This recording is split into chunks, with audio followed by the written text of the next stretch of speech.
¿Y si te dijera que a los 83 años, después de una vida entera luchando contra el abandono, finalmente descubrí que mi mayor fuerza siempre estuvo dentro de mí? Mi nombre es Francisca Soledad Vázquez. Tengo 83 años y nací en 1941 en un pueblito perdido en las montañas de Oaxaca, México. Hoy, sentada aquí en la puerta de mi pequeño restaurante, Comida de Doña Francisca, miro hacia atrás y veo un camino lleno de dolor, pero también de victorias que nadie me puede quitar. ¿Saben lo que es sentir el ruido de la puerta del carro cerrándose como un golpe en el pecho? El día que mi hija Esperanza me abandonó en el asilo, ese sonido se quedó grabado en mi alma como una cicatriz que nunca sanó. Ahí estaba yo, sola con una maleta vieja a mi lado, mientras mi propia sangre se alejaba sin voltear atrás. Por un instante quise creer que regresaría corriendo, que me abrazaría y diría que todo no era más que un error. Pero el carro arrancó y con él se llevó mi última esperanza. El vidrio oscuro reflejó mi rostro envejecido y cansado antes de desaparecer a lo lejos. Sentí mi corazón despedazarse. Era así como terminaría, después de todo lo que hice por ella, después de tantos años de sacrificio, noches sin dormir, trabajando sin parar para darle todo lo que quería. ¿La señora quiere un vaso de agua? La voz de la enfermera interrumpió mis pensamientos. Miré a la muchacha frente a mí, de delantal azul y una sonrisa ensayada. Parecía acostumbrada a escenas como esa. Tragué saliva. Quería decir algo, pero las palabras no salían. Solo moví la cabeza lentamente. Los pasillos del asilo eran largos e impersonales. El olor fuerte de medicinas mezclado con el moho de las paredes hacía que mi estómago se revolviera. El piso de cerámica reflejaba la luz tenue de las lámparas amarillentas, creando sombras inquietantes a mi alrededor. Algunas señoras sentadas en sillas mecedoras me observaban en silencio. Sus miradas lo decían todo. Yo no era la primera en ser abandonada ahí, y desgraciadamente no sería la última. Una de ellas, una mujer de cabellos blancos amarrados en un chongo flojo, soltó un suspiro pesado antes de murmurar. Otra que fue desechada. Esa palabra me pegó como un puñetazo. Desechada. Como un objeto viejo y sin valor. La enfermera me llevó hasta un cuartito apretado y frío. Había una cama individual con sábanas gastadas, un ropero pequeño y una ventana empolvada que daba a un jardín marchito. El espacio era mínimo, pero era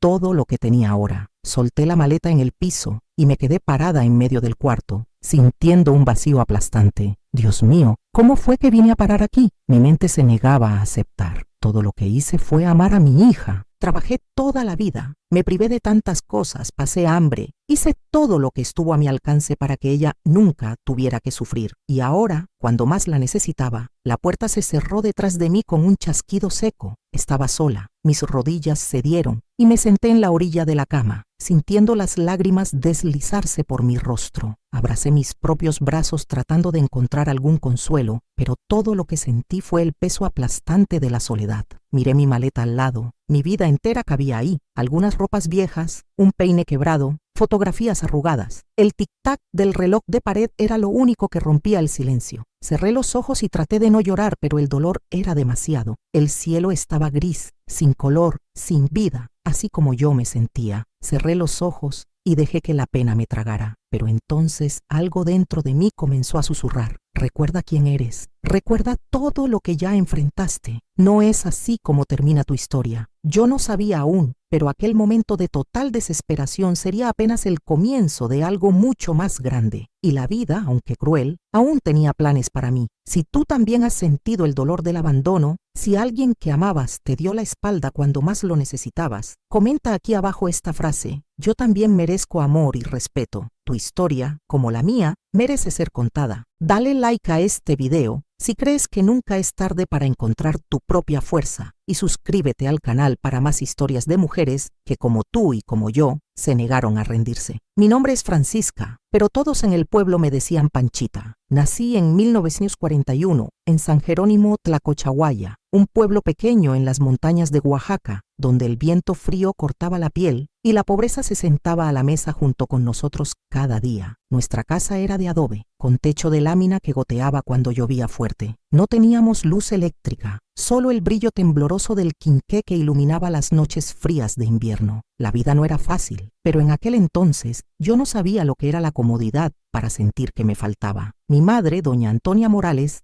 era una mujer dura, de pocas palabras y muchas obligaciones. Mi padre, don Evaristo Vázquez, trabajaba en el campo de sol a sol y cuando regresaba a casa quería comida caliente en la mesa y silencio absoluto. No había espacio para cariños o juegos. Desde pequeña aprendí que el amor no se decía ni se mostraba. El amor en nuestra casa era sobrevivir un día más sin pasar hambre. Yo no fui una niña como las de ahora, que juegan y corren libres. A los 5 años ya ayudaba a mi madre a lavar la ropa de mis hermanos en el río. A los 7 aprendí a cocinar en el fogón de leña y a los 9 comencé a ir con mi padre al campo, deshiervando con un azadón más grande que yo. El sol quemaba mi piel tierna, los callos se formaban en mis pequeñas manos, pero yo no me quejaba. Aprendí rápido que niña que lloraba era niña que recibía golpes. Éramos 7 hermanos, yo era la tercera. Los hombres se iban al campo, las mujeres a las casas de familia a trabajar como sirvientas. La escuela nunca fue una prioridad.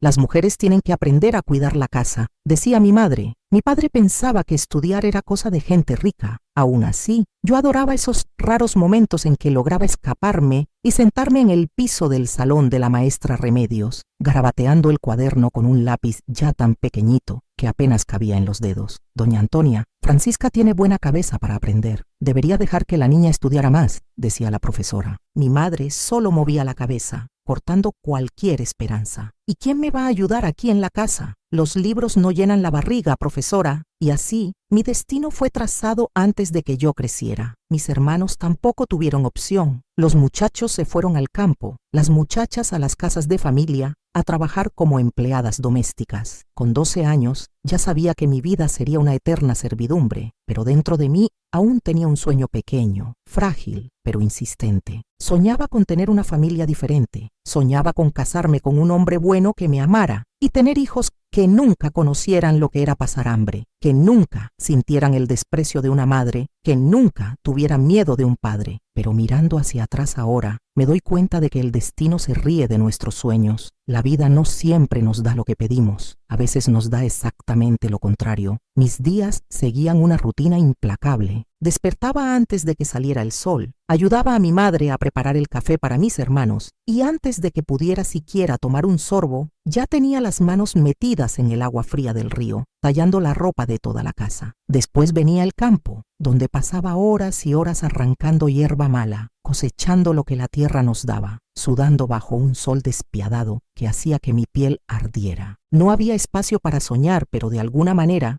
dentro de mí, aún cargaba una esperanza de un futuro diferente. A los 14 años, mi madre anunció que ya no necesitaba preocuparme más por el campo. Mi corazón latió más fuerte. Por un breve instante, creí que tal vez había cambiado de opinión y me dejaría estudiar, pero mi alivio duró poco. Ya estás, señorita Panchita. Encontré un buen trabajo para ti en la casa de los Hernández. Vas a trabajar ahí como sirvienta. Mi respiración se quedó atorada en la garganta. La familia Hernández era una de las más ricas del pueblo, dueños de tierras y con una casa grande en el centro. Ya había escuchado historias sobre cómo trataban a las empleadas. Algunas muchachas se quedaban por años a su servicio. Nunca más regresaban a casa. Otras salían de ahí en la madrugada, llorando, sin explicar jamás el porqué. Miré a mi madre esperando un destello de compasión, pero todo lo que vi fue determinación fría en sus ojos. No quiero quejas, ve y agradece. Hay niñas que ni eso consiguen. Y así, sin tener opción, fui empujada hacia una nueva vida que no era mía, dentro de una casa que nunca sería mía, para servir a personas que nunca me verían como una igual. Si tú también fuiste obligada a trabajar desde niña, si conoces el peso de cargar responsabilidades que no eran tuyas, comenta. Yo también fui fuerte desde pequeña. Tu experiencia puede dar fuerza a otras mujeres que están pasando por lo mismo. La casa de los Hernández era inmensa, candelabros de cristal, muebles pesados de madera fina, alfombras tan suaves que mis pies descalzos se hundían en ellas. Parecía otro mundo, pero ahí dentro yo no pasaba de ser una sombra. Me dieron un cuartito en la parte de atrás,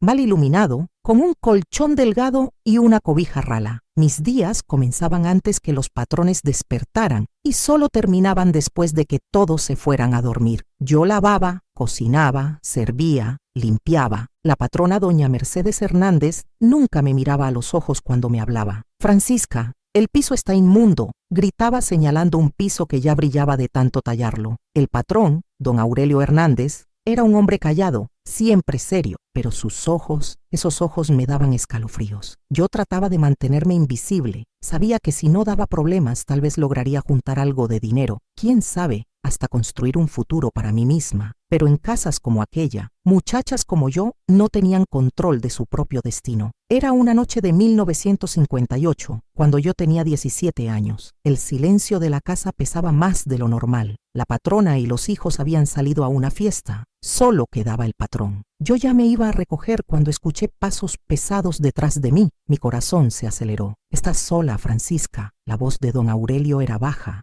arrastrada. Tragué seco. No me volteé. «Sí, señor. Ya me voy a dormir». Di un paso adelante, pero sentí su mano agarrar mi brazo. «Eres una muchacha bonita», murmuró apretando mi muñeca con fuerza. El miedo subió por mi cuerpo como una ola fría. Yo ya sabía lo que les pasaba a las otras empleadas cuando los patrones se quedaban solos en casa, y sabía también que nadie nunca les creía después. En un impulso torcí mi brazo, me solté y corrí. Corrí por los pasillos oscuros de la casa, tropezando con los muebles, aguantando el grito en la garganta. Mi cuerpo temblaba, mi pecho ardía. Detrás de mí solo escuché una risa baja. «Tienes suerte, niña, pero tu hora aún va a llegar». Esa noche no pegué los ojos. Me senté en el colchón delgado de mi cuartito y abracé las rodillas, tratando de contener las lágrimas. No podía quedarme ahí más tiempo. Sabía que si esperaba, tarde o temprano algo peor pasaría. En la mañana siguiente, con el poco dinero que tenía guardado escondido en el dobladillo de la falda, tomé mis cosas y huí. Corrí a casa, de vuelta con mi madre, creyendo que encontraría protección. Pero cuando llegué, fui recibida con una mirada furiosa. «¿Qué estás haciendo aquí?». Traté de explicar con la voz entrecortada lo que había pasado. Conté sobre el patrón, sobre el miedo que sentí. Pero mi madre no se conmovió. «Eres tonta, Francisca. ¿Cómo crees que funciona la vida? Los hombres son así, pero era una vida buena. Ahora regresaste acá. ¿Para qué? ¿Para pasar hambre?». No podía creer lo que escuchaba. Mi propia madre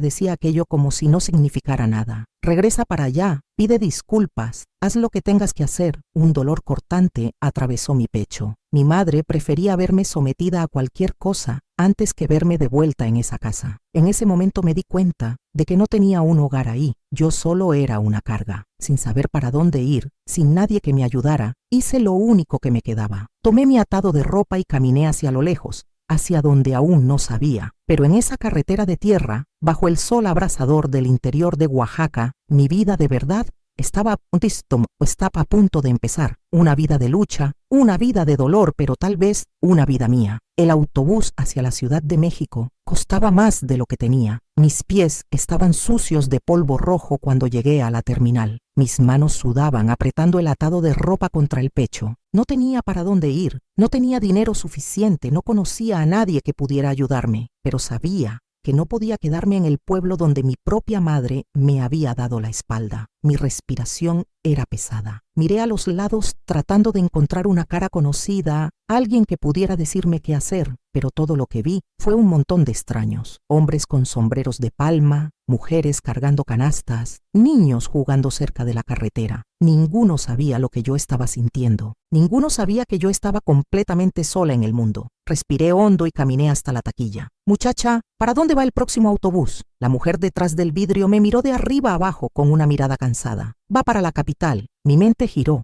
Nunca había salido de mi pueblo. La Ciudad de México me parecía otro planeta, pero tal vez era eso lo que necesitaba. Un lugar donde nadie me conociera, donde pudiera empezar de nuevo, donde pudiera ser solo Francisca y no la niña del campo, la empleada, la hija ingrata que abandonó la casa. «¿Cuánto cuesta el boleto?». Mi voz salió vacilante. Ella dijo el precio. Revolví los bolsillos de la falda contando las monedas y mi estómago se revolvió. Tenía casi nada. «¿No hay boleto más barato?», pregunté con la voz quebrada. La mujer puso los ojos en blanco, impaciente. «O pagas o no vas, hija». Tragué seco. No podía rendirme. Crucé la calle donde algunos hombres estaban descargando costales pesados de maíz. Caminé hasta uno de ellos y tragué mi orgullo. «Señor, ¿necesita ayuda?». El hombre me miró de arriba abajo, sorprendido. «¿Tú? Una muchachita flaca como tú». «Soy fuerte», mentí. «Solo necesito un poquito de dinero para viajar». Se rió, pero me entregó un costal de maíz. «Si logras cargar esto hasta el almacén de allá, te pago unos centavitos». Tomé el costal y sentí el peso aplastar mis hombros, pero no me rendí. Mis piernas temblaban, mi cuerpo dolía, pero seguí adelante.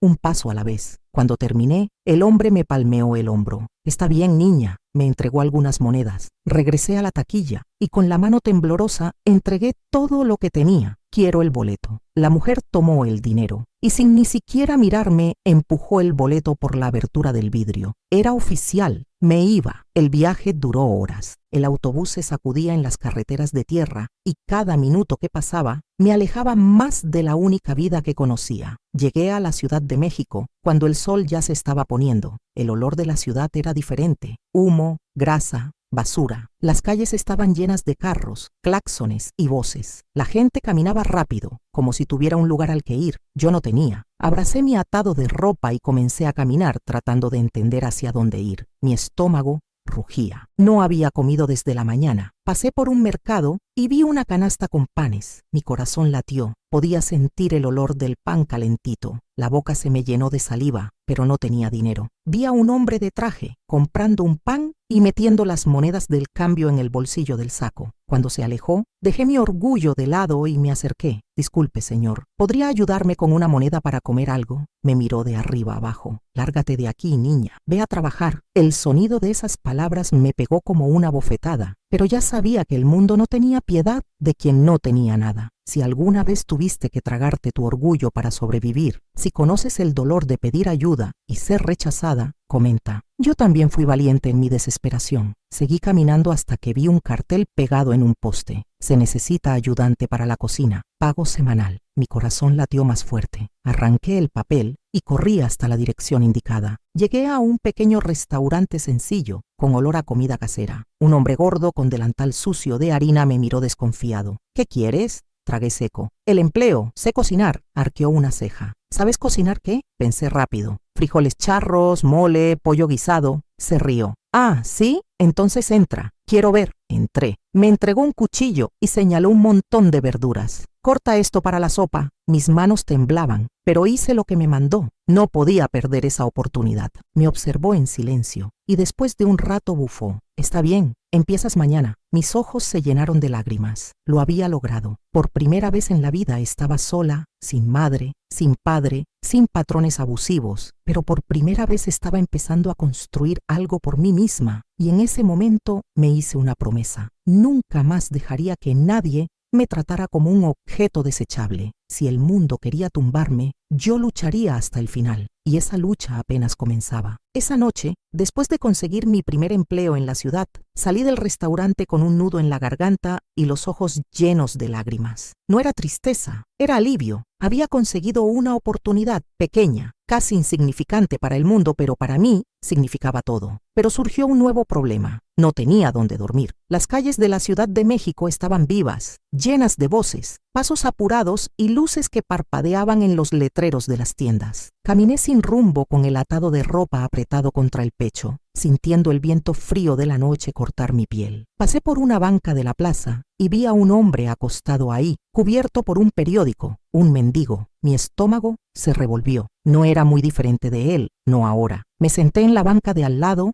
y cerré los ojos. El cansancio era tanto que mi cuerpo suplicaba descanso, pero la ciudad no duerme. Y fue así como aprendí la primera gran lección sobre estar sola. Al día siguiente, antes de que saliera el sol, regresé al restaurante. El olor a café fuerte se esparcía por el aire y el patrón, don Mario Gutiérrez, ya estaba ahí cortando carne en una tabla vieja. «Viniste temprano», dijo sin mirarme. «Necesito el trabajo», respondí con voz firme. Se rió con una risa seca y señaló la pila de trastes sucios en el fregadero. «Entonces empieza lavando eso». Y fue así como comenzó mi nueva rutina. Los primeros días fueron un infierno. Mis manos se agrietaban con el agua helada. Mi cuerpo dolía de tanto tallar ollas. Cuando no estaba lavando platos, estaba pelando cebollas, limpiando el piso, barriendo el salón. Los meseros me miraban con desprecio. Yo era la nueva, la pueblerina, la niña del campo que no sabía nada sobre la ciudad, pero no me quejaba. Me tragaba cada humillación, cada mirada torcida, cada orden áspera, porque sabía que si fallaba no tendría otra oportunidad.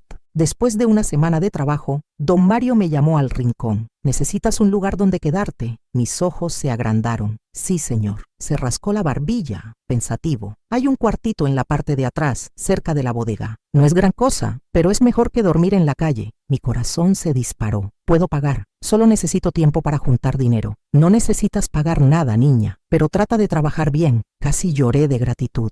Y fue así como conseguí mi techo en la ciudad grande. El cuarto era pequeño, con un colchón delgado en el piso y una cobija gastada, pero era mío. Esa noche me acosté ahí y por primera vez, desde que salí de la casa de mi madre, me sentí segura. Pero la ciudad grande no es lugar para inocentes, y yo aún aprendería eso de la peor manera posible. En ese restaurante conocí a Evaristo Morales. Era uno de los meseros, moreno, alto, con una sonrisa fácil y una manera de ser carismática que hacía que todas las muchachas suspiraran. Pero él eligió mirarme a mí. «Trabajas mucho, Francisca», me dijo un día, mientras yo cargaba una pila de platos. Me sonrojé. Nadie nunca me había hablado de esa manera. «No tengo opción», respondí dando una media sonrisa. A partir de ese día, comenzó a platicar conmigo siempre que podía. Me ayudaba con los platos, me daba comida escondida cuando no lograba parar para almorzar, y poco a poco me enamoré. Evaristo me hacía sentir especial. Decía que le gustaban las mujeres fuertes, que yo era diferente de las otras. Un día me llevó a pasear al Zócalo, me compró un helado y me hizo reír como no reía en años. «Tienes ojos tristes, ¿no? ¿Sabías?», me dijo mientras tomaba mi mano. «La vida me enseñó a no sonreír tanto»,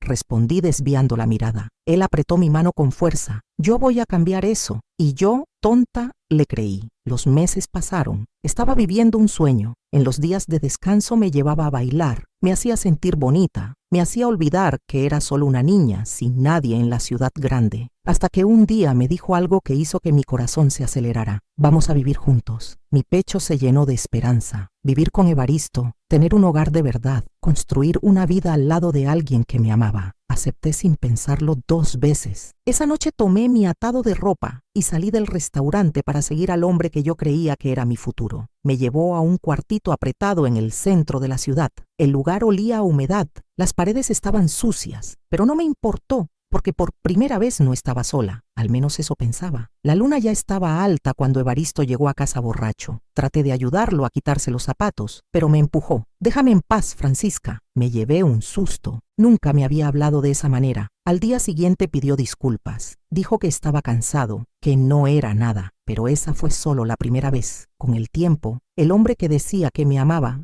se transformó en otra persona. Llegaba tarde, agresivo, hablando cosas que yo no entendía, hasta que una noche, cuando le pregunté dónde había estado, levantó la mano. Me congelé, no me pegó, pero en ese momento entendí que si me quedaba ahí, más temprano que tarde me pegaría. Esa madrugada esperé a que se durmiera, junté mis cosas y huí otra vez. Estaba sin casa, sin nadie. Caminé por las calles frías, sintiendo que la ciudad aplastaba mi pecho, pero esta vez no lloré. Esta vez no sentí lástima de mí misma, solo sentí rabia. Había jurado que nadie nunca más me trataría como un objeto desechable, y iba a cumplir esa promesa aunque tuviera que empezar de cero otra vez. La madrugada estaba fría cuando salí del cuartito que compartía con Evaristo. Mis manos temblaban, no solo por el viento helado que cortaba mi piel, sino por el miedo de lo que vendría después. ¿Para dónde iría? ¿Qué haría? Ya no tenía techo, ya no tenía trabajo, y lo poco que guardé se resumía a algunas ropas viejas dentro de un atado. Caminé por las calles vacías de la ciudad, sintiendo los ojos arder de cansancio. Mi mente trataba de entender cómo todo se desmoronó tan rápido. ¿Cómo fue que yo, después de tanta lucha, terminé en la misma situación en que estaba cuando llegué? Pasé frente a una panadería que acababa de abrir. El olor del pan fresco me pegó de lleno y mi estómago rugió. Necesito un trabajo, necesito un lugar donde quedarme, pensé. Pero antes de encontrar cualquiera de esas cosas, necesitaba sobrevivir esa noche. El cielo comenzaba a aclarar cuando vi un callejón detrás de un comercio cerrado. Me recargué contra la pared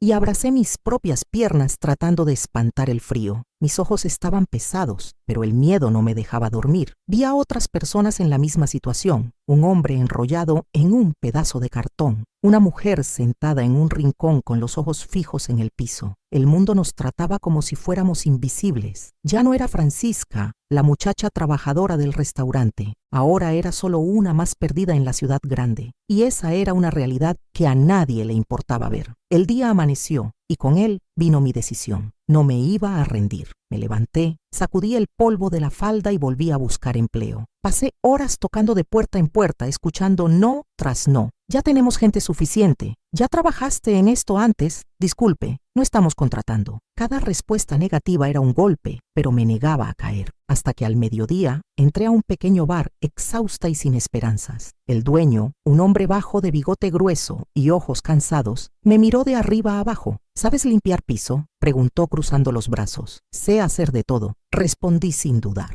Se rascó la barbilla y bufó. Está bien, puedes empezar ahora. Mi pecho se llenó de alivio. Era un trabajo sencillo, el sueldo era poco, pero era un inicio. Y después de todo lo que pasé, sabía que los inicios eran nada. En los días siguientes me lancé de cabeza al trabajo. Llegaba temprano al bar antes que los clientes, barría el salón, limpiaba las mesas, lavaba los vasos. Mis brazos dolían, mis pies se quemaban de tanto caminar de un lado a otro, pero no me importaba. Poco a poco fui ganando la confianza del patrón. Trabajas bien, niña. No te quejas, no llegas tarde. Si sigues así, te puedo pagar un poco más el mes que viene. Sentí mi corazón latir de esperanza. Necesitaba ese dinero. Pero aunque con el empleo, aún no tenía un lugar donde quedarme. Dormía en la bodega del bar, escondida, con miedo de que me descubrieran y me mandaran. Pero me negaba a rendirme. Ya había perdido todo una vez. No perdería de nuevo. En esa época aprendí que la vida en la ciudad grande está hecha de pequeñas victorias y grandes derrotas. Y fue en una de esas derrotas que descubrí qué tan cruel puede ser el mundo. Cierta noche, el bar estaba lleno. El olor fuerte de cigarro y tequila se mezclaba en el aire. Los hombres hablaban alto, las risas eran exageradas. Yo estaba detrás de la barra limpiando vasos cuando escuché mi nombre. Oye, Francisca, sirve otra aquí. Miré hacia la mesa y vi un grupo de hombres borrachos. Mis instintos me alertaron. Tomé la botella y la llevé hasta ellos, tratando de ser rápida, pero cuando extendí la mano para entregar el vaso, sentí que uno de ellos agarró mi muñeca. ¡Qué mano tan delicada!, murmuró con una sonrisa torcida. Traté de soltarme, pero él apretó aún más. Suéltala, cabrón, alguien dijo al fondo. Ah, solo estoy jugando, se rió, pero mantuvo la mano firme. Una muchacha bonita como esta debería estar sirviendo otro tipo de cosas, no bebida. Mi estómago se revolvió. Jalé mi brazo con fuerza y esta vez logré soltarme. «Respeta a la muchacha, idiota». Otra voz se levantó. Miré hacia el lado y vi a Joaquín, uno de los cocineros del bar. Estaba rojo de rabia. «Si la tocas otra vez, te rompo la cara». El hombre se rió, pero no insistió. Mi pecho subía y bajaba rápido. Joaquín me jaló del brazo y me llevó a la parte de atrás del bar. «¿Estás bien?», asentí, tratando de esconder el temblor en mis manos. «Cuidado con esos tipos», continuó. «Aquí no es lugar seguro para una mujer sola». Sabía que tenía razón, pero no tenía opción. Joaquín comenzó a protegerme. Siempre que veía algo malo, se metía en el medio. Y poco a poco un sentimiento comenzó a nacer. Era diferente de Evaristo. Era callado, trabajador, nunca me miraba con malicia. Un día, cuando el bar ya estaba cerrado, se sentó a mi lado en la barra. ¿Tienes para dónde ir?, suspiré. Aún no. Ficó por un tiempo, dijo después. Mira, tengo un cuarto sobrando en la pensión donde vivo. Si te estabilizas. Miré sus ojos tratando de entender si había alguna intención escondida, pero todo lo que vi fue sinceridad. Y por primera vez después de tanto tiempo, sentí que tal vez, solo tal vez, el destino me estaba dando una nueva oportunidad. Esa noche arreglé mis cosas y seguí a Joaquín hasta la pensión. El cuarto era sencillo, pequeño, pero limpio. «Puedes quedarte aquí el tiempo que necesites», dijo antes de salir. Me quedé mirando la puerta por un tiempo, tratando de entender si debía confiar en él, pero en el fondo sentía que Joaquín era diferente, y poco sabía yo que años después él se convertiría en la persona más importante de mi vida. Si alguna vez confiaste en alguien después de haber sido traicionada, si sabes lo difícil que es abrir el corazón otra vez, comenta. Yo también volví a creer en el amor. Cuando Joaquín cerró la puerta del cuarto y me dejó sola, me senté en la cama y solté el aire que tenía atorado en el pecho. Por primera vez en meses tenía un techo. El colchón era delgado, las sábanas tenían olor a jabón barato, pero era un espacio mío. Un cuarto pequeño dentro de una pensión modesta en el centro de la ciudad. Nada de lujo, nada de comodidad, pero no necesitaba nada más que un poco de paz. Mis manos se deslizaron sobre la colcha gastada mientras absorbía ese momento. Después de todo lo que pasé, dormir en la calle, ser humillada, sufrir violencia en las entrelíneas de la vida, finalmente alguien me extendió la mano sin pedir nada a cambio. Joaquín, Aún era difícil creer que existían personas buenas en el mundo, pero ahí estaba él. Y aunque mi corazón aún cargaba cicatrices, sentía que podía confiar en él. En la mañana siguiente desperté temprano y fui directo al bar. Aunque exhausta, trabajé como nunca, porque ahora tenía un motivo para luchar, y Joaquín estaba siempre cerca, discreto pero atento. «¿Cómo va en el cuarto?», me preguntó una noche mientras limpiaba las mesas. «Bien, gracias de verdad». Dio una media sonrisa, se rascó la nuca, como si no supiera lidiar con agradecimientos. «Ya pasaste por muchas cosas, ¿no?». Solo asentí. No necesitaba decir más nada. Los meses pasaron y el trabajo duro comenzó a dar frutos. El dueño del bar se dio cuenta de mi esfuerzo y un día me llamó a un rincón. «Francisca, ¿sabes cocinar?». Mi corazón dio un salto. «Cocino, sí, señor». «Entonces ven a la cocina mañana. Quiero ver si de verdad sabes». No lo podía creer. Después de tanto tiempo lavando platos y limpiando mesas, finalmente tendría la oportunidad de mostrar que era más que una simple ayudante. En la mañana siguiente, desperté antes de que saliera el sol. Me arreglé lo mejor que pude. Me amarré el cabello, me lavé bien las manos y entré a la cocina con la cabeza en alto. Y ahí estaba Joaquín,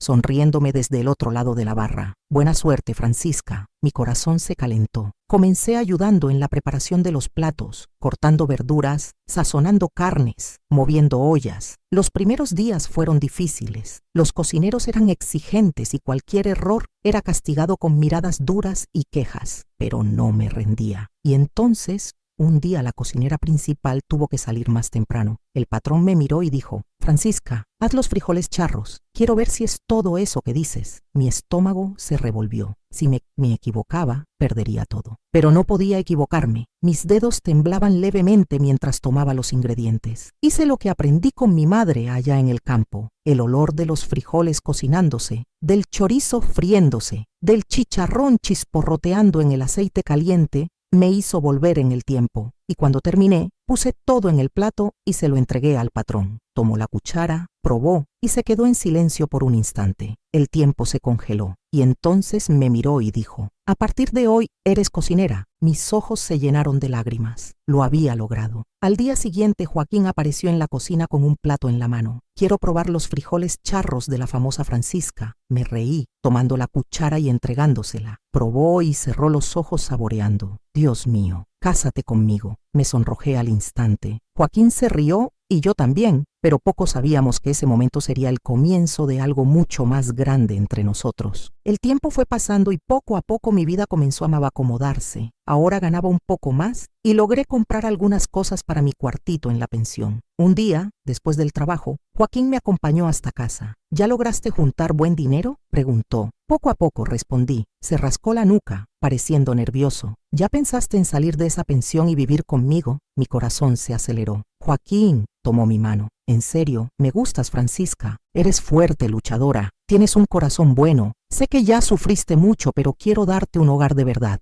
Las lágrimas quemaron mis ojos. Por tanto tiempo fui rechazada, humillada, desechada, y ahora alguien me miraba con amor sincero. Esa noche me acosté en la cama y me quedé mirando el techo. Tenía miedo de entregarme y ser lastimada de nuevo, pero por primera vez mi corazón quería creer que tal vez el destino me estaba dando un nuevo comienzo. Y fue así que, sin darme cuenta, comencé a enamorarme. Pero la vida, como siempre, aún me reservaría muchas pruebas. Los domingos Joaquín y yo caminábamos por el Alameda Central. Él me compraba elotes y me contaba historias de su pueblo en Veracruz. Mi abuela hacía el mejor mole de la región, decía con los ojos brillando. «Algún día te voy a llevar para que la conozcas». Yo me imaginaba conociendo a su familia, siendo aceptada como su mujer, teniendo un lugar donde pertenecer de verdad.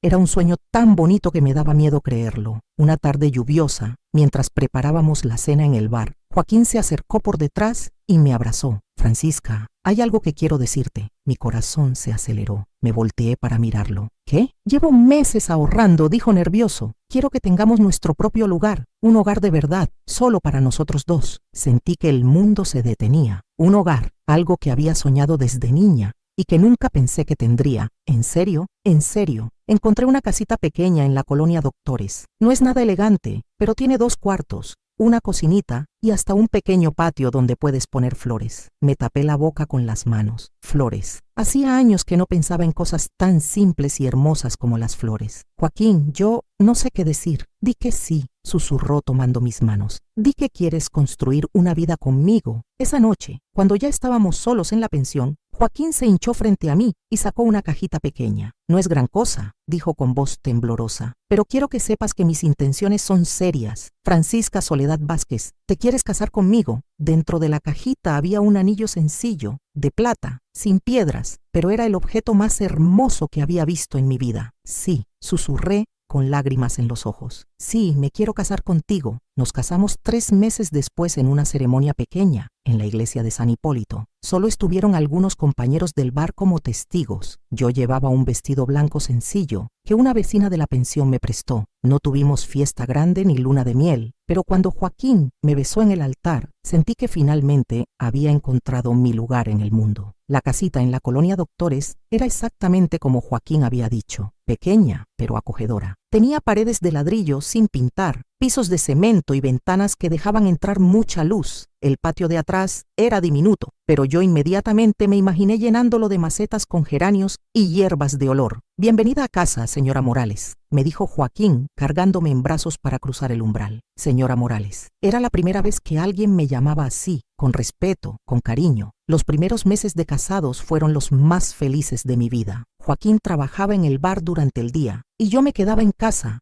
arreglando nuestro pequeño hogar. Conseguí trabajo lavando ropa para las vecinas y con esos centavitos compraba tela para hacer cortinas y plantas para el patio. Por las noches, cuando Joaquín regresaba del trabajo, cenábamos juntos en nuestra pequeña mesa de madera. Él me contaba los chismes del bar y yo le platicaba lo que había hecho en el día. Eran conversaciones sencillas, pero para mí significaban todo el mundo. ¿Sabes qué?, me dijo una noche mientras lavábamos los trastes. Creo que podrías poner tu propio negocio de comida. Cocinas mejor que cualquiera en el bar. ¿Tú crees?, pregunté secándome las manos. Estoy seguro. Las vecinas siempre me preguntan si les puedes hacer tamales para sus fiestas. Hay mercado, Francisca. La idea comenzó a dar vueltas en mi cabeza. Tener mi propio negocio, ser mi propia jefa, no depender de nadie más que de mí misma. Comencé pequeño. Los fines de semana hacía tamales oaxaqueños de mole rojo y los vendía en la esquina. Al principio solo vendía 5 o 6, pero las personas comenzaron a regresar. Doña Francisca, sus tamales están buenísimos, me decía doña Carmen, una vecina que compraba 2 cada sábado. ¿No hace de dulce también? Y así fui creciendo. Primero tamales, después quesadillas, luego atole y champurrado. En 6 meses ya tenía clientas fijas que venían desde colonias lejanas solo por mi comida.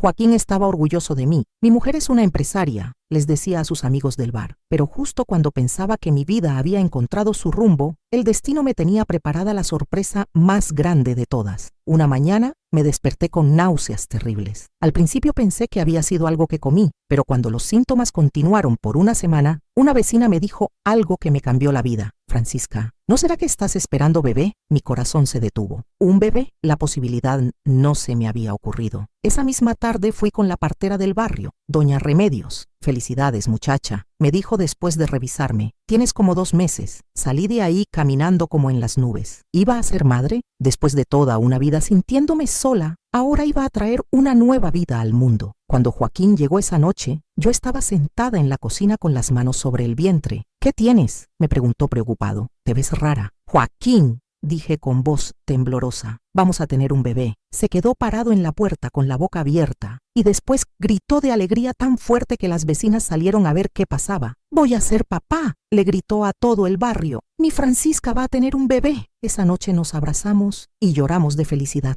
Después de tanto dolor, tanto abandono, finalmente la vida me estaba dando algo hermoso. Pero como siempre, la felicidad tiene precio y el mío sería muy alto. Durante el embarazo todo fue perfecto. Joaquín me cuidaba como si fuera de cristal, me ayudaba con el negocio de comida, me consentía cuando se me antojaba algo. Las vecinas me tejían ropita para el bebé y me daban consejos. «Va a ser niña», decía doña Carmen tocando mi panza. «Se nota en cómo la cargas». Y tenía razón. El 15 de marzo de 1962 nació Esperanza, una niña perfecta, con los ojos grandes de su papá y mi nariz respingada. Cuando la enfermera me la puso en los brazos, supe que había encontrado el amor más grande de mi vida. Es igualita a ti, me dijo Joaquín con lágrimas en los ojos, mi princesa hermosa. Los primeros años con Esperanza fueron mágicos. Era una niña alegre, inteligente, curiosa. A los 2 años ya hablaba como cotorra y a los 3 sabía contar hasta 20. Joaquín la adoraba. Llegaba del trabajo y se la llevaba al parque. Le compraba dulces, le cantaba canciones antes de dormir. Mi reina, le decía, papá va a darte todo lo que nunca tuvo. Yo dividía mi tiempo entre cuidar a Esperanza y el negocio de comida, que siguió creciendo. Ya tenía una clientela establecida y hasta logré rentar un pequeño local en la misma colonia. Parecía que finalmente había encontrado mi lugar en el mundo. Tenía un esposo que me amaba, una hija hermosa, un negocio próspero, pero el destino, ese cruel destino, me estaba preparando la prueba más dura de mi vida. El accidente pasó un martes por la mañana. Joaquín había salido temprano al mercado a comprar carne para el bar. Llovía mucho y las calles estaban resbalosas. El camión de carga perdió el control en la curva de Insurgentes y se llevó todo a su paso. Cuando llegué al hospital, ya era demasiado tarde. Lo siento mucho, señora, me dijo el doctor. Su esposo no sobrevivió al impacto. El mundo se volvió negro. Mi Joaquín, mi compañero, el padre de mi hija, se había ido para siempre. Tenía 21 años, una hija de 3, y estaba sola otra vez. Si has perdido a alguien que amabas profundamente, si sabes lo que es quedarte sola con un hijo pequeño, comenta. Yo también encontré fuerzas donde creía que ya no las tenía. El funeral de Joaquín fue el día más oscuro de mi vida. Esperanza, con apenas 3 años, no entendía por qué mamá lloraba tanto ni por qué papá no regresaba a casa. ¿Dónde está papi?, me preguntaba una y otra vez, y yo no sabía qué responderle. Se fue al cielo, mi amor, le decía abrazándola, pero nos está cuidando desde allá arriba. Pero por dentro yo me estaba desmoronando. Sin Joaquín, todo se volvió cuesta arriba. El dueño del bar me ofreció seguir trabajando, pero ¿quién cuidaría a Esperanza? Las vecinas me ayudaban a ratos, pero yo no podía abusar de su bondad. El dinero comenzó a escasear. El negocio de comida bajó, porque ya no tenía tiempo de atenderlo como antes. Entre cuidar a una niña pequeña y tratar de trabajar, los días se volvieron una pesadilla constante. Francisca, no puedes seguir así, me dijo doña Carmen una tarde, cuando me vio llorando en el patio mientras Esperanza dormía. Necesitas ayuda. No tengo a nadie, respondí secándome las lágrimas. Mi familia me dio la espalda hace años. Los padres de Joaquín viven muy lejos y apenas nos conocen. Y los programas del gobierno, la asistencia social, me reí con amargura. En esos años, las viudas como yo no existían para las autoridades. Si no tenías familia que te respaldara, te las arreglabas sola o te morías en el intento. Durante meses viví como pude. Vendía quesadillas en la esquina con Esperanza, agarrada de mi falda. Lavaba ropa para las vecinas en las madrugadas cuando ella dormía. Cosía botones y reparaba vestidos a cambio de unos centavitos. Esperanza comenzó a cambiar. De ser una niña alegre y juguetona, se volvió callada, aferrada a mí. No se separaba ni un momento de mi lado, como si tuviera miedo de que yo también desapareciera. «Mami, ¿tú también te vas a ir al cielo?», me preguntó una noche cuando la acostaba. «No, mi amor», le dije acariciando su cabello. «Mamá nunca te va a dejar, te lo prometo». Pero por dentro yo sabía que estaba al borde del precipicio. No tenía dinero para la renta, debía 3 meses al tendero, y Esperanza necesitaba zapatos nuevos porque ya no le quedaban los que tenía. Fue entonces cuando apareció Ramón Gutiérrez en mi vida. Era un hombre mayor, de unos 45 años, que tenía una carnicería próspera en el centro. Comenzó a comprarme comida los fines de semana y siempre se quedaba platicando un rato. «¿Cocinas muy sabroso, Francisca?», me decía. «¿Toda esta comida la haces tú sola?». «Sí, señor. Es mi manera de salir adelante. Una mujer trabajadora como tú no debería estar luchando sola», me dijo un día mirándome fijamente. «Una mujer como tú necesita un hombre que la proteja». Al principio no le hice caso, pero conforme pasaron las semanas y mi situación se volvía más desesperada, sus palabras comenzaron a hacer eco en mi mente. Ramón era insistente pero respetuoso. Me traía regalitos para Esperanza, me compraba más comida de la que necesitaba, se ofrecía a ayudarme con los gastos. «No es caridad», me explicaba. «Es que me gustas, Francisca. Me gusta cómo eres, cómo luchas por tu hija. Quiero cuidarlas a las 2. Una noche, cuando Esperanza ya estaba dormida y yo contaba las monedas que había ganado ese día, me di cuenta de que no me alcanzaba ni para la mitad de la renta. Me senté en la cama y lloré de desesperación. Al día siguiente, cuando Ramón vino por su comida, le dije: «¿En serio quieres ayudarme?». Sus ojos se iluminaron. Por supuesto. ¿Qué necesitas? Necesito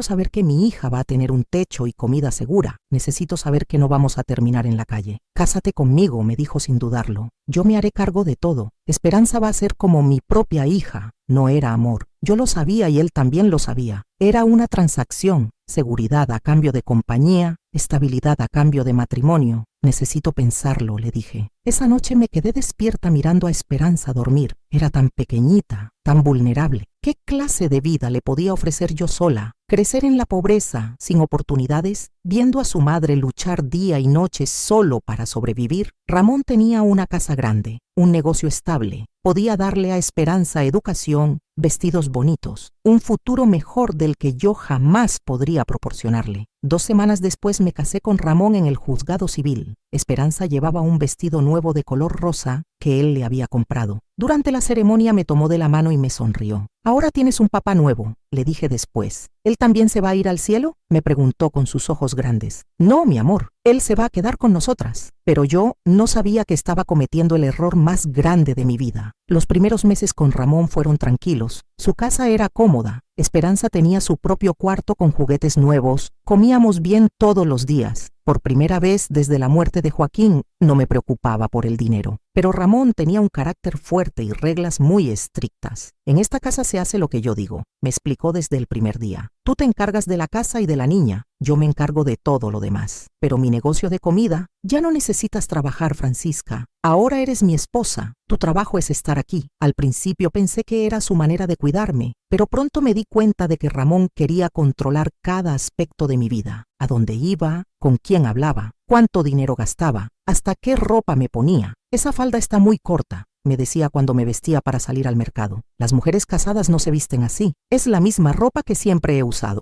«Pues ahora eres mi mujer y vas a vestirte como tal». Con Esperanza era peor. Al principio había dicho que la trataría como su propia hija, pero conforme pasó el tiempo comenzó a ser cada vez más duro con ella. «Esa niña está muy malcriada», se quejaba cuando Esperanza lloraba o hacía travesuras normales de una niña de 4 años. «En mis tiempos los niños no hacían tanto escándalo. Apenas es una bebé, Ramón. Precisamente por eso hay que educarla desde ahora. No quiero que crezca siendo una malcriada». Las reglas se volvieron cada vez más estrictas. Esperanza no podía correr dentro de la casa. No podía hablar en la mesa durante las comidas. Tenía que estar en su cuarto a las 7 de la noche sin excepción. «Mami, no me gusta el señor Ramón», me dijo una noche cuando la acostaba. Mi corazón se encogió. «¿Por qué dices eso, mi amor?». «Porque siempre está enojado y me da miedo. Es que él quiere que seamos una familia feliz. A veces los papás tienen que poner reglas, pero él no es mi papá», me dijo con lágrimas en los ojos. «Mi papá está en el cielo». Esa noche lloré en silencio mientras Ramón dormía. ¿Qué había hecho? En mi desesperación por darle seguridad a mi hija, la había metido en una jaula, pero ya era demasiado tarde para arrepentirme. No tenía dinero propio, no tenía trabajo, no tenía a dónde ir. Estaba atrapada en un matrimonio sin amor, viendo cómo mi hija perdía su alegría día a día, y lo peor estaba por venir. Una tarde, cuando Esperanza tenía 5 años, llegué del mercado y la encontré llorando en su cuarto. «¿Qué pasó, mi amor?». «El señor Ramón me pegó», me dijo mostrándome su manita roja. Se me helaron las venas. «¿Por qué te pegó?». «Porque se me cayó un vaso de agua». Corrí a la sala donde Ramón estaba leyendo el periódico. «Le pegaste a mi hija». Levantó la vista con calma. «Le di una nalgada porque quebró un vaso». Los niños tienen que aprender que sus acciones tienen consecuencias. «Es una niña de 5 años y precisamente por eso tiene que aprender disciplina. Si no la educamos ahora,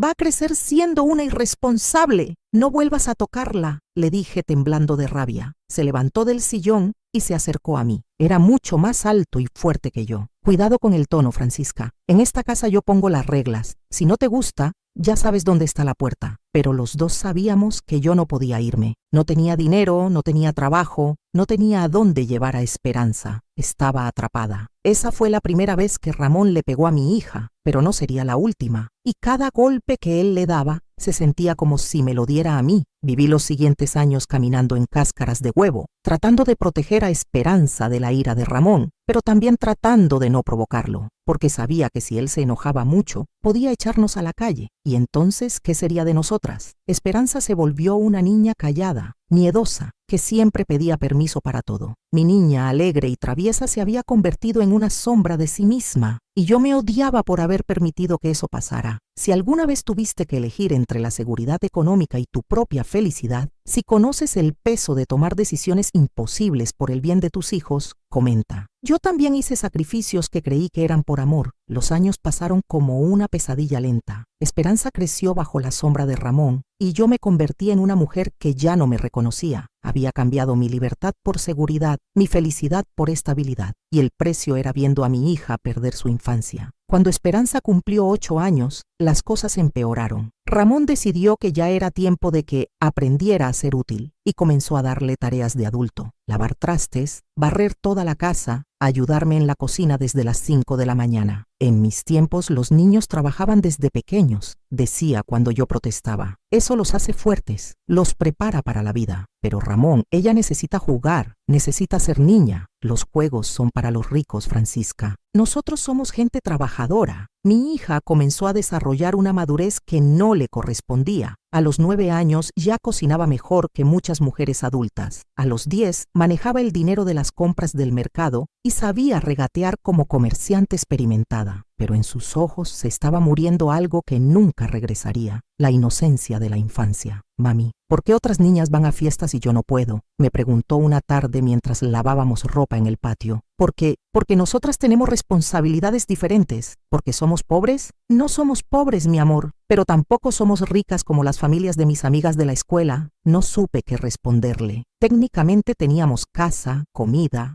ropa, pero emocionalmente éramos las personas más pobres que conocía. Esperanza era inteligente, demasiado inteligente para su edad. Se daba cuenta de las tensiones en la casa, de mis lágrimas silenciosas, de la manera en que Ramón controlaba cada aspecto de nuestras vidas. Mami, me dijo una noche cuando ya tenía 11 años, cuando sea grande, voy a trabajar mucho para que tú no dependas de nadie. Esas palabras me partieron el corazón. Mi niña, que debería estar preocupándose por muñecas y juegos, ya estaba planeando cómo rescatarme de mi propia prisión. En la escuela, Esperanza era la mejor alumna de su clase. Las maestras siempre me felicitaban por tener una hija tan estudiosa y responsable, pero yo sabía que detrás de esa responsabilidad había una niña que había crecido demasiado rápido. Su hija tiene mucho potencial, me dijo la maestra Mercedes un día después de una junta de padres de familia. Debería considerar mandarla a una escuela secundaria buena. Podría conseguir una beca. Cuando le conté a Ramón sobre la posibilidad de que Esperanza estudiara en una mejor escuela, su respuesta fue inmediata y categórica. ¿Para qué? Las mujeres no necesitan tanto estudio. Con que sepa leer, escribir y hacer cuentas es suficiente. Lo que necesita es aprender oficios útiles, cocinar bien, coser, manejar una casa. Pero Ramón es muy inteligente. Podría ser maestra, secretaria, tener una carrera. Francisca, no empieces con esas ideas locas. Las mujeres de carrera se vuelven problemáticas. Se les olvida su lugar. Esperanza va a aprender lo que necesita para ser una buena esposa y madre.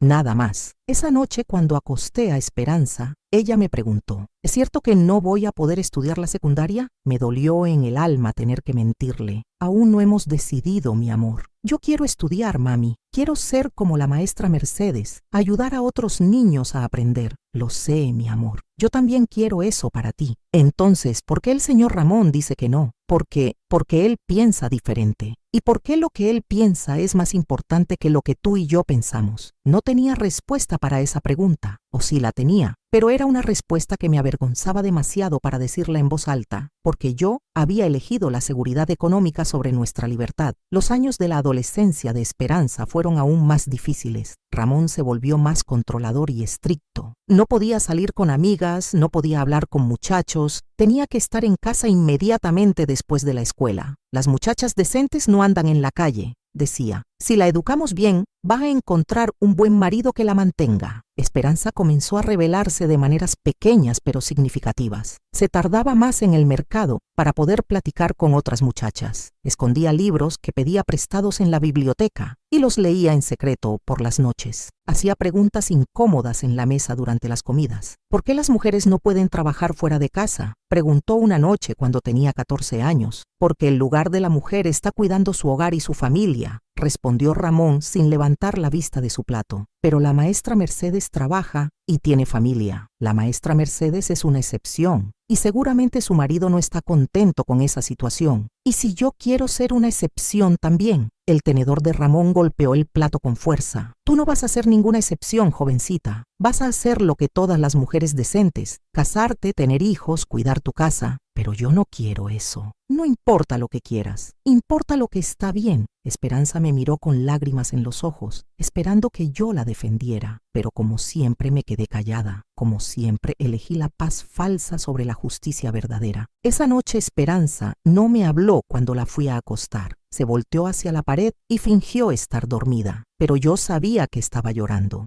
Igual que yo. A los 15 años, Esperanza había desarrollado una belleza que llamaba la atención. Era alta como su padre Joaquín, con el cabello negro y brillante, y unos ojos expresivos que parecían ver más de lo que debería ver una muchacha de su edad. Ramón se dio cuenta de la transformación de mi hija y se volvió aún más protector y controlador. Ya está en edad de que los hombres la miren, me dijo una tarde. Tenemos que cuidarla más. Una muchacha bonita como ella puede meterse en problemas fácilmente. Comenzó a acompañarla a la escuela y a recogerla. Ya no podía ni ir sola al mercado de la esquina. Cualquier pretexto que tuviera para salir era rechazado inmediatamente. No necesita salir para nada, decía. Todo lo que necesita está aquí en la casa. Esperanza se volvió cada vez más callada y resentida. Yo podía ver cómo la rabia se acumulaba en sus ojos, cómo mi niña Dulce se estaba convirtiendo en una joven amargada. Y yo no sabía qué hacer para ayudarla sin destruir la estabilidad que tanto me había costado conseguir. Cuando Esperanza cumplió 16 años, Ramón anunció sus planes para ella. Ya es tiempo de que busquemos un buen partido para Esperanza, me dijo, como si estuviera hablando del clima. Conozco al hijo de don Esteban, el que tiene la ferretería. Es un muchacho trabajador, con futuro. Sería una buena unión. ¿Una buena unión? Ramón, Esperanza apenas tiene 16 años. Es la edad perfecta para casarse. Si esperamos más, se le van a pasar los años y se va a quedar solterona. Pero ella quiere estudiar. Ya basta con esas tonterías de estudiar. Esperanza va a hacer lo que es mejor para ella, aunque no lo entienda ahora. Esa noche le conté a Esperanza sobre los planes de Ramón. Su reacción fue explosiva. «No me voy a casar con nadie», gritó con lágrimas de rabia. «No me voy a casar con un extraño solo porque él lo dice. Mi amor, cálmate. No me voy a calmar, mami. ¿Por qué no me defiendes nunca? ¿Por qué siempre dejas que él decida todo sobre nuestras vidas?» Su pregunta me golpeó como una bofetada, porque tenía razón, porque durante años había sido cómplice silenciosa de su sufrimiento. Es complicado, mi amor. No es complicado, es simple. Tú eres mi madre, se supone que me proteges. Yo te protejo dándote un hogar, comida, educación. Me estás matando por dentro, gritó. Prefiero estar pobre pero libre que rica pero prisionera. Esas palabras me partieron el alma porque eran exactamente las mismas que yo había pensado 1000 veces, pero nunca me había tenido el valor de decir. Al día siguiente, Esperanza no se levantó para ir a la escuela. Tenía fiebre alta y delirios. El doctor dijo que era estrés extremo. Su hija está somatizando, me explicó. Su cuerpo está manifestando el dolor emocional que lleva adentro. Necesita tranquilidad y menos presión. Ramón no entendía qué pasaba. Está fingiendo para no ir a conocer al muchacho, decía. Es pura terquedad. Pero yo sabía que no estaba fingiendo. Mi hija se estaba enfermando de tristeza, igual que yo me había estado enfermando durante años. Durante las 3 semanas que Esperanza estuvo en cama, tuve tiempo de pensar, de verdad pensar por primera vez en años. Veía a mi hija, pálida y demacrada, muriendo lentamente en esa casa que se suponía que era nuestro refugio, y me di cuenta de que había cometido el error más grande de mi vida. Había querido protegerla dándole seguridad económica, pero en el proceso había destruido su espíritu. Una noche, mientras cuidaba a Esperanza, ella me tomó la mano y me dijo con voz débil: «Mami, cuando me cure, me voy a ir de esta casa, con tu permiso o sin él». «¿A dónde vas a ir, mi amor? No tienes dinero, no tienes trabajo». «Voy a buscar la manera. Prefiero pasar hambre que seguir viviendo así». «Esperanza, entiende que yo solo quería...» «Mamá», me interrumpió. «Yo sé que me amas, pero tu manera de amarme me está matando». Esa noche no pude dormir. Las palabras de mi hija daban vueltas en mi cabeza. Su manera de amarme me está matando. Era eso lo que estaba haciendo, matando a mi hija de amor. Cuando Esperanza se recuperó, ya no era la misma persona. Algo dentro de ella había cambiado definitivamente. Era más callada, más distante, más determinada. Cumplió 17 años y Ramón insistió más fuertemente en el matrimonio arreglado, pero Esperanza se negó rotundamente. «Puedes casarme a la fuerza», le dijo, «pero no puedes obligarme a ser feliz». La tensión en la casa se volvió insoportable. Ramón gritaba, Esperanza se rebelaba y yo estaba en el medio, sintiendo cómo mi familia se desmoronaba. Y entonces pasó lo inevitable. Una madrugada me desperté y encontré la cama de Esperanza vacía. Había dejado una carta en la almohada. «Mamá, no puedo más. Me voy a buscar mi propia vida. Te amo, pero necesito ser libre. Algún día vas a entender. Tu hija que te ama, Esperanza». Mi mundo se derrumbó. Mi hija, mi única razón para soportar todo ese sufrimiento, se había ido. Ramón estaba furioso. «Es tu culpa», me gritaba. «La llenaste la cabeza de ideas tontas. Ahora se va a arrepentir cuando esté muerta de hambre en la calle». Pero yo sabía que Esperanza había hecho lo que yo nunca tuve el valor de hacer: elegir la libertad sobre la seguridad. Pasaron meses sin noticias de ella. Yo me moría de preocupación, pero también me sentía extrañamente orgullosa. Mi hija había tenido más valor que yo. Había preferido arriesgarse a morir de hambre que morir de tristeza. 6 meses después,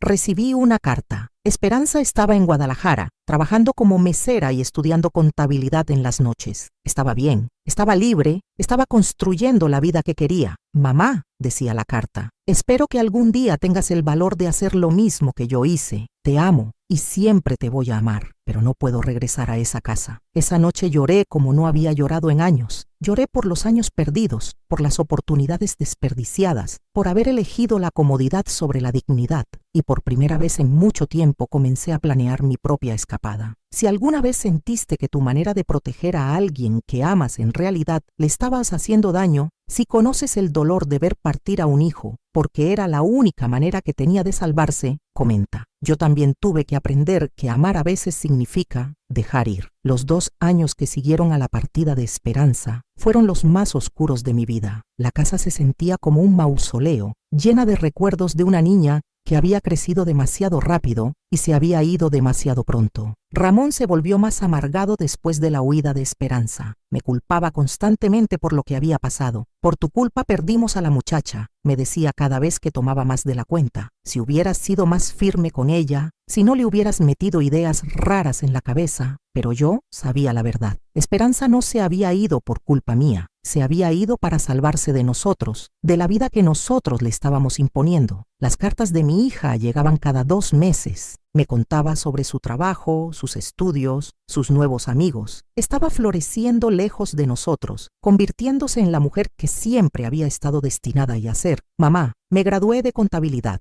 me escribió en una carta. «Conseguí un trabajo mejor en una oficina. Estoy ahorrando dinero. Algún día, cuando esté lista, quiero que vengas a visitarme». Cada carta era una puñalada de felicidad y dolor. Felicidad porque mi hija estaba bien. Dolor porque estaba viviendo la vida que yo nunca había tenido el valor de buscar para mí misma. Un día, cuando ya tenía 35 años, me senté frente al espejo y realmente me vi por primera vez en años. Vi a una mujer joven que se veía vieja, con los ojos apagados y los sueños enterrados bajo capas de resignación. «¿Qué me pasó?», me pregunté en voz alta. «¿Dónde quedó la Francisca que luchaba, que soñaba, que no se rendía?» Esa noche tomé una decisión que cambiaría mi vida para siempre. Comencé a planear mi salida en secreto. Guardé cada centavo que pude sin que Ramón se diera cuenta. Vendí algunas joyas que tenía escondidas. Hablé discretamente con doña Carmen para preguntarle sobre trabajos disponibles en el barrio. «¿Estás pensando en trabajar otra vez?», me preguntó sorprendida. «Estoy pensando en muchas cosas», le respondí. El plan era simple pero arriesgado. Esperaría a que Ramón se fuera de viaje de negocios a Veracruz, como hacía cada 3 meses, y entonces empaquetaría mis cosas y me iría. ¿A dónde? No lo sabía. ¿Con qué dinero? Con muy poco. ¿Qué haría para sobrevivir? Lo que fuera necesario. Pero por primera vez en años, sentía que estaba tomando control de mi propia vida. La oportunidad llegó en marzo de 1978. Ramón anunció que tenía que ir a Veracruz por una semana para resolver unos asuntos de la carnicería. «Cuida bien la casa.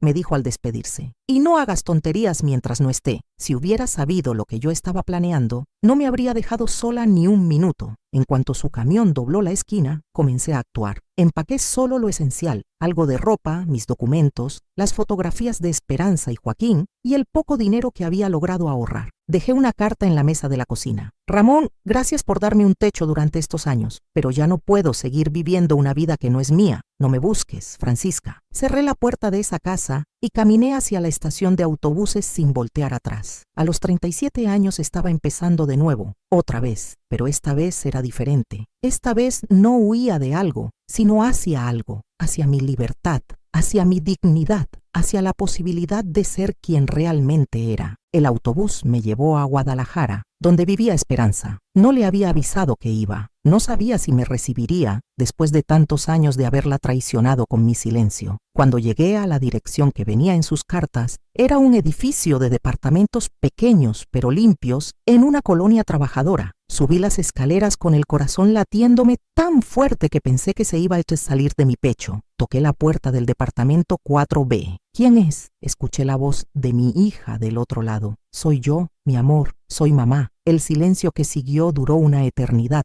Después escuché el sonido de cerrojos abriéndose y la puerta se abrió. Esperanza estaba ahí. Ya no era la niña que se había ido. Era una mujer de 19 años. Hermosa, con ropa elegante pero sencilla, con los ojos brillantes de inteligencia y determinación. Nos quedamos mirándonos por un momento que pareció eterno. «Mamá», susurró, «¿qué haces aquí?» Me salí, le dije con voz temblorosa. Me salí de esa casa. Ya no podía más. Sus ojos se llenaron de lágrimas y me abrazó tan fuerte que pensé que no me iba a soltar nunca. Pensé que nunca ibas a tener el valor, me dijo llorando. Pensé que te ibas a quedar ahí hasta morirte. Yo también lo pensé, le dije, pero tu ejemplo me dio fuerzas. Si mi hija pudo ser valiente, yo también podía hacerlo. Esa noche, sentadas en su pequeña sala tomando café y poniéndonos al día, Esperanza me contó todo lo que había vivido desde que se fue. Los primeros meses fueron terribles, me confesó. Dormía en casas de amigas, trabajaba de lo que fuera, comía una vez al día, pero nunca me arrepentí de haberme ido. Nunca, nunca, porque por primera vez en mi vida era libre de tomar mis propias decisiones, aunque fueran equivocadas. Me contó sobre su trabajo en la oficina, sobre los estudios nocturnos, sobre el novio que tenía, un muchacho de su edad que también estudiaba y trabajaba. ¿Lo amas?, le pregunté. Sí, respondió sonriendo. Y él me ama a mí, pero no dependo de él económicamente. Tengo mi propio dinero, mi propia vida. Si algún día no funcionara, podría estar bien sola. Era exactamente lo que yo nunca había aprendido a hacer, ser independiente emocionalmente. Mamá, me dijo tomando mis manos, sé que estos años fueron difíciles para las dos. Sé que pensaste que estabas haciendo lo mejor para mí al quedarte con Ramón. Esperanza, Déjame terminar, me interrumpió suavemente. Entiendo por qué tomaste esas decisiones. Eras joven, estabas sola, tenías miedo, pero lo importante es que al final encontraste el valor para salir. Llegué muy tarde, le dije llorando. No es demasiado tarde, mamá. Tienes 37 años. Aún puedes construir la vida que quieres. Y tenía razón. Por primera vez en mi vida adulta, era completamente libre, sin marido que me controlara, sin responsabilidades que no fueran las que yo eligiera asumir. Los primeros meses en Guadalajara fueron de ajuste. Conseguí trabajo como cocinera en un restaurante pequeño. El sueldo era poco, pero era mi dinero, ganado con mi esfuerzo. Renté un cuartito cerca del trabajo. Era diminuto, pero era mío. Compré mis propios muebles de segunda mano, decoré las paredes con las fotografías que había traído, planté flores en macetas que puse en la ventana. Por las tardes, después del trabajo, caminaba por las calles de Guadalajara sintiéndome como turista en mi propia vida. Todo era nuevo, todo era posible. Esperanza y yo reconstruimos nuestra relación poco a poco. Cenábamos juntas los domingos, íbamos al mercado, platicábamos de todo lo que no habíamos podido platicar durante años. Estoy orgullosa de ti, mamá, me dijo un día. Mira lo que has logrado en solo 6 meses. Tenía razón de estar orgullosa. Yo también estaba orgullosa de mí misma. Por primera vez en mi vida, había elegido la libertad sobre la seguridad, la dignidad sobre la comodidad. Un año después de llegar a Guadalajara, recibí una carta de Ramón. Me amenazaba, me rogaba, me insultaba, me prometía cambiar, pero yo ya no era la mujer que había conocido. Le respondí con una carta muy simple. Ramón, respeta mi decisión. Soy feliz donde estoy, Francisca. Y era verdad. Era feliz. No rica, no cómoda, pero feliz, porque había aprendido la lección más importante de mi vida, que la verdadera seguridad no viene de depender de alguien más, sino de saber que puedes depender de ti misma. Si alguna vez tuviste que elegir entre una vida cómoda, pero falsa, y una vida difícil, pero auténtica, si conoces el miedo y la liberación de empezar de cero, después de los 30, comenta, yo también elegí mi libertad por encima de mi comodidad. 3 años después de llegar a Guadalajara, mi vida había tomado un rumbo que jamás imaginé. A los 40 años, había logrado algo que creía imposible, ser completamente independiente y feliz. El restaurante donde trabajaba, El Rincón Oaxaqueño, se había vuelto famoso por mis platillos tradicionales. Los clientes venían específicamente a pedir mi mole, mis tamales, mis frijoles charros. El dueño, don Alberto Jiménez, me había dado más responsabilidades y mejor sueldo. Francisca, eres el alma de este lugar, me decía. Los clientes no vienen por la comida, vienen por tu comida. Y era verdad.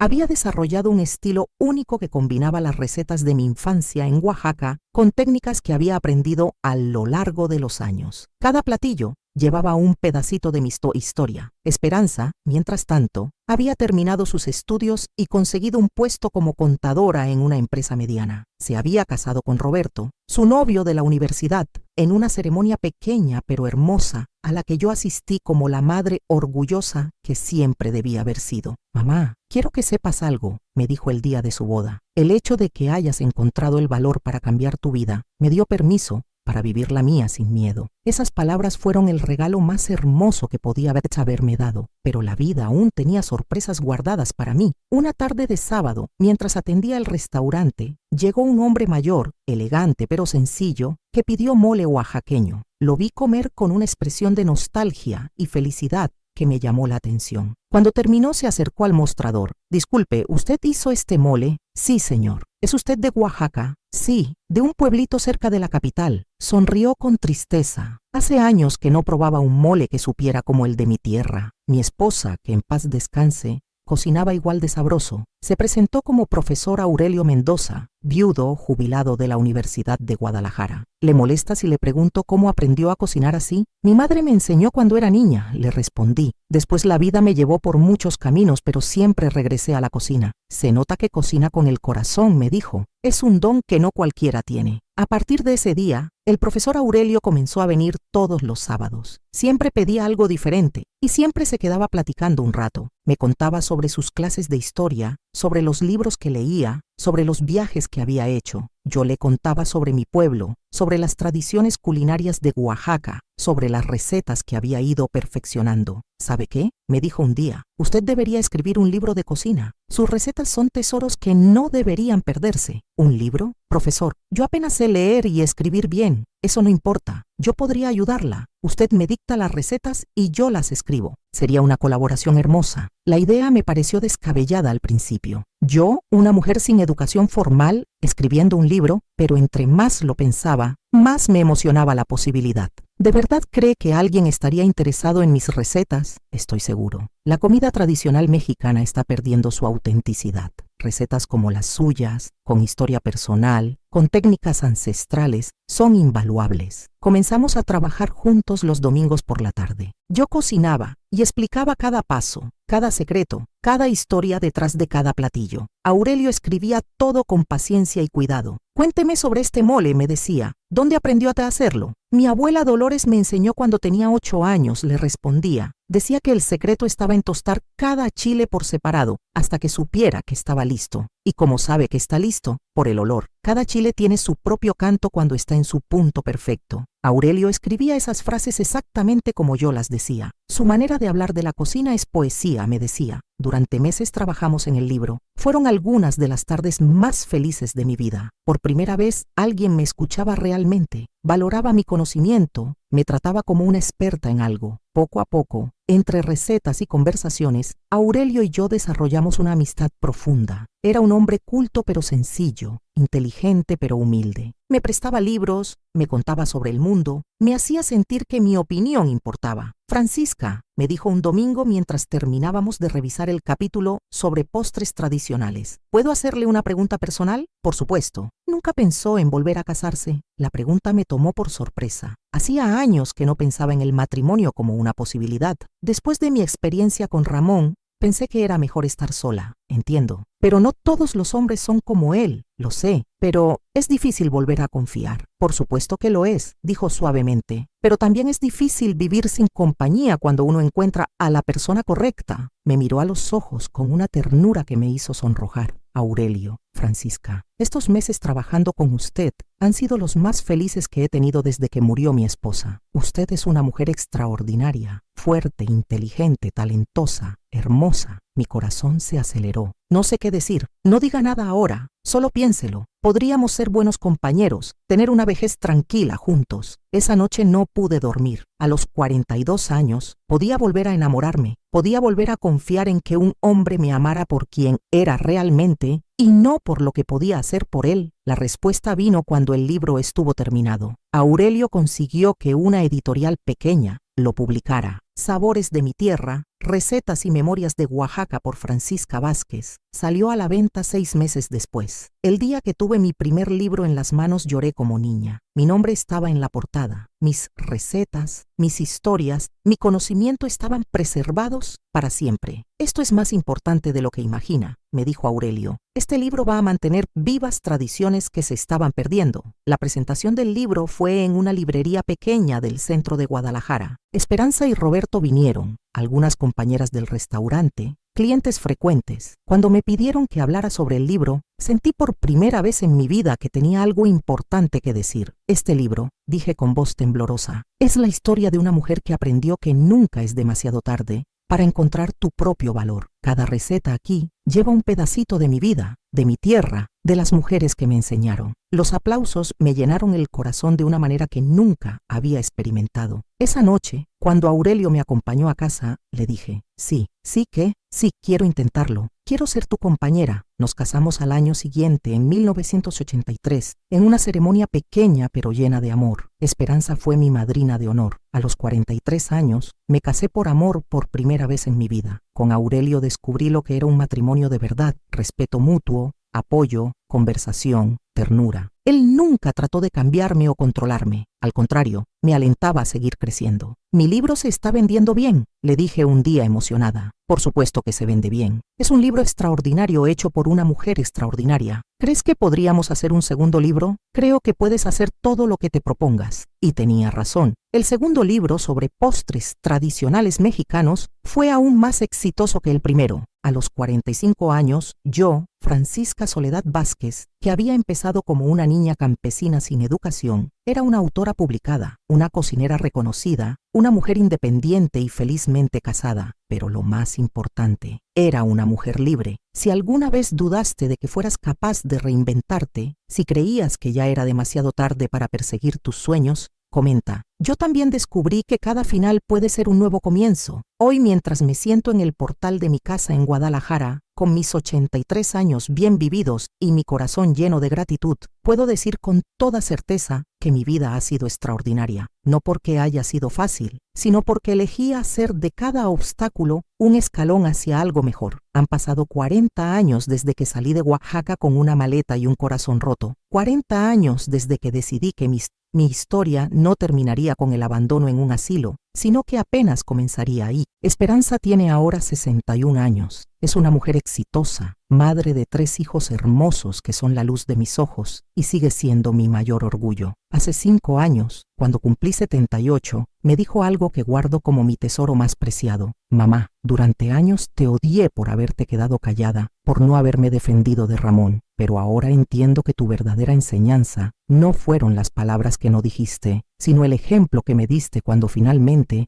encontraste el valor para irte. Me enseñaste que nunca es demasiado tarde para elegir la libertad. Mi Aurelio partió hace 3 años. Fueron 35 años de matrimonio feliz, de compañía verdadera, de amor maduro y respetuoso. Hasta el último día me apoyó en todos mis proyectos. Juntos escribimos 5 libros de cocina que se siguen vendiendo por todo México. Juntos viajamos por el país recopilando recetas tradicionales. Juntos construimos una vida basada en el respeto mutuo y el crecimiento conjunto. Cuando murió, pensé que me iba a hundir en la tristeza, pero descubrí algo sorprendente. Después de haber aprendido a ser feliz conmigo misma, la soledad ya no me daba miedo. La tristeza sí, la extrañanza sí, pero el miedo a estar sola, nunca más. Mi restaurante que abrí hace 15 años con las ganancias de mis libros, se ha convertido en un punto de referencia en Guadalajara. Sabores de Doña Francisca no es solo un lugar para comer, es un espacio donde las mujeres vienen a contarme sus historias, a buscar consejo, a encontrar inspiración. Doña Francisca, me dijo la semana pasada Marisol, una muchacha de 25 años que trabaja conmigo, ¿cómo hizo para no rendirse cuando todo parecía imposible? Hijita, le respondí mientras molíamos chiles para el mole. El secreto no es no caerse, el secreto es levantarse cada vez que te caes y cada vez levantarte un poquito más fuerte. He visto pasar por mi restaurante a cientos de mujeres que llegaron quebradas y se fueron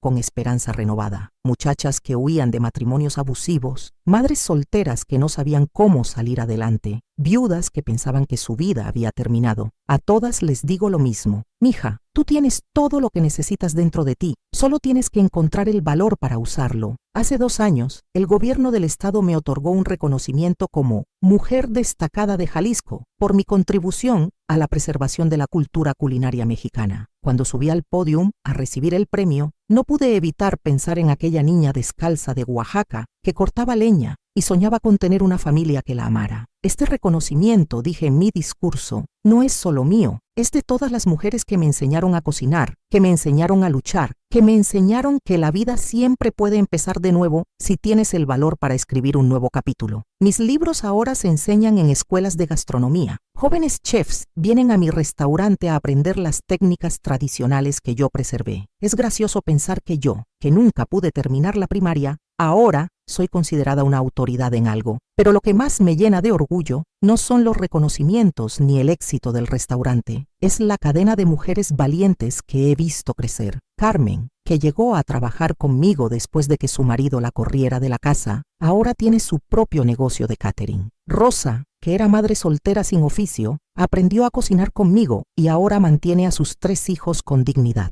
Leticia, que a los 50 años se divorció y pensó que ya era muy tarde para empezar de nuevo, ahora es mi socia en una nueva sucursal del restaurante. Doña Francisca, me dicen todas, usted nos enseñó que una mujer puede ser feliz sin depender de nadie más que de sí misma. Y es verdad, esa ha sido mi misión sin darme cuenta, demostrar que la felicidad no viene de que alguien más nos complete, sino de completarnos nosotras mismas. El mes pasado recibí una carta que me hizo llorar de alegría. Era de una muchacha de Chiapas que había leído mis libros. Doña Francisca decía, mi historia es muy parecida a la suya. Tengo 30 años, 2 hijos y un marido que me maltrata. Llevaba años pensando que no tenía opciones, que tenía que aguantar por mis hijos, pero después de leer su historia, entendí que quedarme era darles a mis hijos el peor ejemplo que podía darles. Esta semana voy a dejar a mi marido, voy a ser valiente como usted. Esa carta me confirmó que mi vida había valido la pena, que todos los dolores, todas las caídas, todas las veces que me levanté, habían servido para algo más grande que yo misma. Ahora, cuando jóvenes madres vienen a mi restaurante con sus bebés cargados, buscando trabajo, yo veo mi propia historia reflejada en sus ojos y les doy lo que nadie me dio a mí, una oportunidad,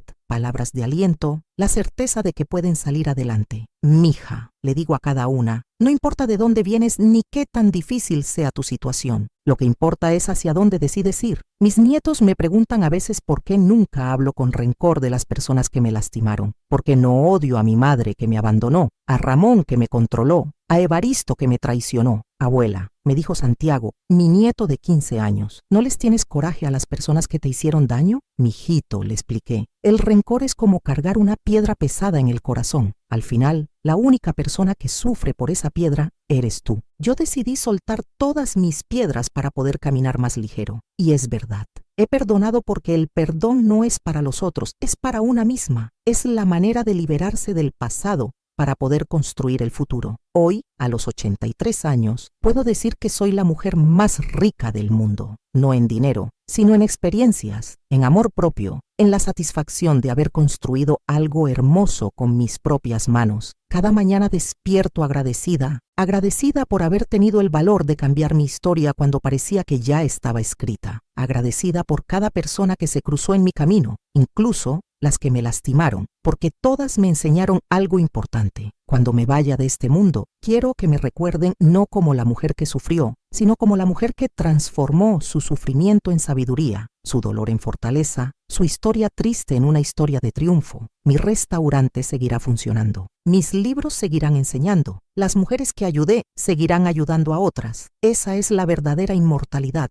Vivir en las vidas que tocaste para bien. Si tú que me estás escuchando has vivido con miedo y aún así sigues de pie, comenta esta frase. Yo también merezco vivir sin miedo. Tu comentario puede tocar el corazón de otra mujer que aún no se atreve a hablar. Tu historia, como la mía, también merece ser contada. Y si esta historia te tocó, te invito a comentar, suscribirte al canal y compartir este video con quien lo necesite, porque nadie debería cargar sola con un silencio tan pesado. Recuerda siempre, no importa cuántos años tengas, no importa cuántas veces hayas caído, nunca es demasiado tarde para escribir un nuevo capítulo de tu historia. La mujer que puedes llegar a ser está esperando que tengas el valor de conocerla. Yo soy Francisca Soledad Vázquez, tengo 83 años y esta ha sido la historia de cómo una niña campesina de Oaxaca se convirtió en la dueña de su propio destino. Este contenido es una obra original, basada en una historia real de superación y esperanza.